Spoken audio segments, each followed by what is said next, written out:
साधन सोपी झाली त्या काळामध्ये. पूर्वी साधन नव्हती.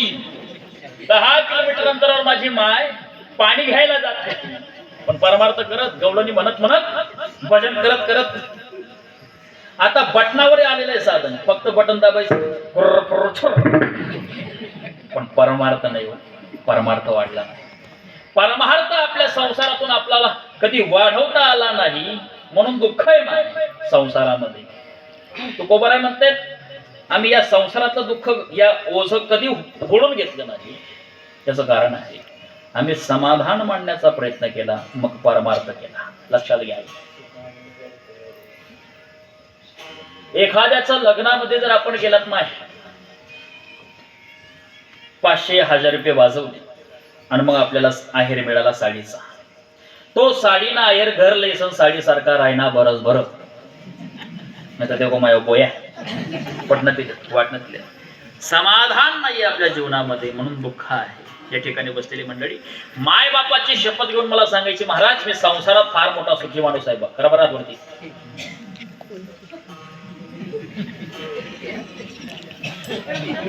बाबा आपला पैकी बी नाही.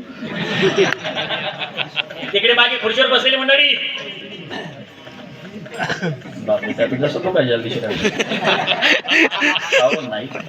या संसारामध्ये संसार करता करता किती परमार्थ केला आणि मग देव मिळवला, तरी सुद्धा या मृत्यू लोकामध्ये आपल्याला दुःख आहेच. पांडवांच्या संगतीमध्ये देव होता तरी सुद्धा दुःख होत आणि आहेच. लक्षात घ्या. एका घरामध्ये सतत भांडण व्हायचं, त्याच घराशेजारी नवरा बायको असत खेळ जीवन जगायचे. ज्या घरामध्ये भांडण व्हायचं त्या घरातली मालकीनबाई नवऱ्याला विचार म्हणे, का धनी आपल्या घरामध्ये रोज भांडण होतात, शेजारी जाऊन म्हटले नवरा बायको असत खेळ जीवन जगतात. आपला घर रोज दांगडो, तुम्ही मला शेपलेत, मी तुमले शेपलेत म्हणे. त्या दांगडोपर 3 टिव्या फोट टाकत, 2-2 खरा फोट टाकत म्हणे. आपण म्हणे शेजारी जाऊन म्हटले नवरा बायको असत खेळ जीवन जगतात, याचं कारण काय? हा गेला शेजारी विचारामध्ये. दादा तुमच्या घरामध्ये सतत आनंदाचा होता मग आमना घरमा रोज तोडा तोडी फोडा तोडी. तो म्हणे ते तुना घरना दांगडो मना घरमा दांगडो मग एकच फरक म्हणे. काय म्हणे घरनी पाहिजे काही पोया वगैरे लाटस मला जर काही चुकाय घेते मला गप्पा लाटणं मारी घेत. लाटणं जर मी चुकाड दिन मी असत लाटणं मला बरोबर बटी घेत ती असं. राजा दुखिया प्रजा दुखिया दुखिया घर बैरागिरी.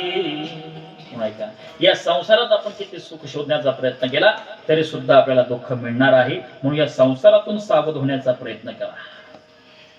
आपण ज्यांच्यावर प्रेम करावं ती लोक आपल्याला प्रेम करायला तयार नाही.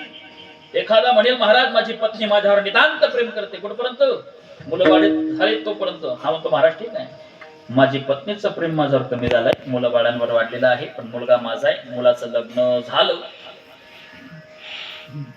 जपी घ्या तो कोणाचा बाईना नाही, तू त्याच नाव जासो आखा नाखा. हा म्हणतो महाराज ठीक आहे, त्याचं लग्न झालं, त्याचं पत्नीवर नितांत त्याचं प्रेम असणं गरजेचं आहे, पण मुलगी माझी आहे. मुलीचं बापाचं अतूट नातं आहे, तरी देखील 21-22 वर्षाची मुलगी झाली, बाप तिचा हात दुसऱ्याचा हातावर देऊन कन्यादान करतो. मुलगी कोणाची? जावयाची. हा म्हणतो महाराज ठीक आहे, मुलगी जावयाची आहे, इथले बड्याच्या घर बाहेर काढतो, माझ्यावर कोणी प्रेम करायला तयार नाही, हे घर माझं एकटा जीव सदाशिव. पण वर्षाकाठी सुद्धा घरपट्टी पानपट्टी ग्रामपंचायतीला द्यावी लागेल. मग घर कोणाचं? आपलं मग तुमले आधी. आता लक्षात आलं, घर ग्रामपंचायतीचं आहे. म्हणून ठीक आहे महाराज, माझं शेत आहे, शेतामध्ये फार्म हाऊस मोठा बंगला बांधे, पण वर्षाकाठी सुद्धा शेतसारा सरकारला भरावा किंवा द्यावा लागतो.